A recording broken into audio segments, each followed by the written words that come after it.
তো এই বালতিতে করে একটা গরুর গোস্তের একটা বালতি ছিল।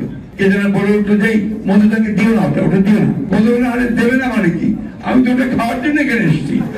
আমি বিয়ে হলো এবং তারপরে খাওয়ার ব্যাপারটা যখন আসলো, মধুদা ছিলেন, মধুর ক্যান্টিনে মধুদা ছিলেন। তো সেখানে আপনার সব বসে নিচে বসছে, খাওয়া দাওয়া হচ্ছে। তো ওই গ্রামের মধ্যে আপনার বালতিতে করে গোস্ত দেওয়া হতো। তো এই বালতিতে করে একটা গরুর গোস্তের একটা বালতি ছিল। তো মধুদার সামনে যে নিয়ে এসছে, কে যেন বলে উঠলো যে মধুদাকে দিও না, ওটা দিও না। মধু বলে আরে দেবে না মানে কি, আমি তো ওটা খাওয়ার জন্য এখানে এসেছি। আমি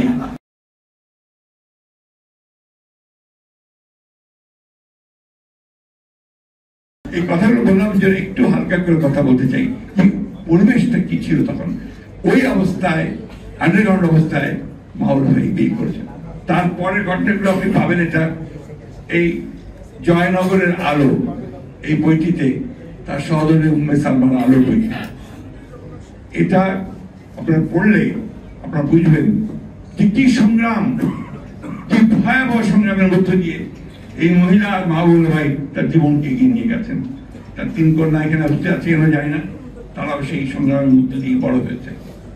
মাহবুব ভাই প্রতিটি লেখার মধ্যে একটা জিনিস লক্ষ্য করবেন সবাই, যে তিনি তার লেখাতে সবসময় এই দেশের কথা, মানুষের কথা, কৃষক শ্রমিকের কথা, সমাজ পরিবর্তনের কথা, দেশটাকে পাল্টে দেওয়ার কথা বলেছেন। ব্যক্তিগত কোনো পাওয়া না পাওয়ার কথা কিন্তু এখানে তিনি বলেননি।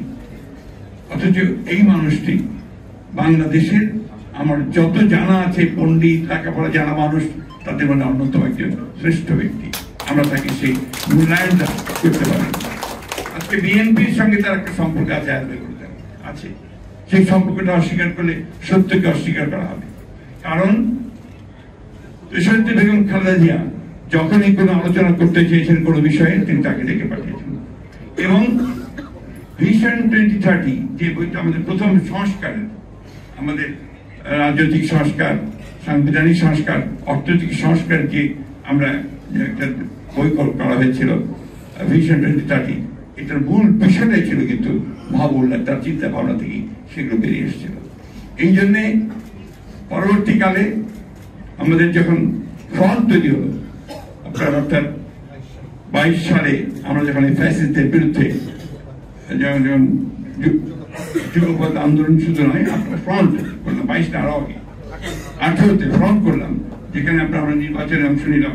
তারপরে আপনার 18তে সেই সময় কিন্তু অন্যতম প্রধান ভূমিকা পালন করেছেন মাহবুবুল্লাহ, জাফরুল্লাহ ভাই, এরাই কিন্তু মাহফুজুল্লাহ প্রধান ভূমিকাগুলো পালন করেছে। অর্থাৎ এই দেশকে একটা গণতান্ত্রিক রাষ্ট্রে পরিণত করা, এই দেশকে একটা আপনার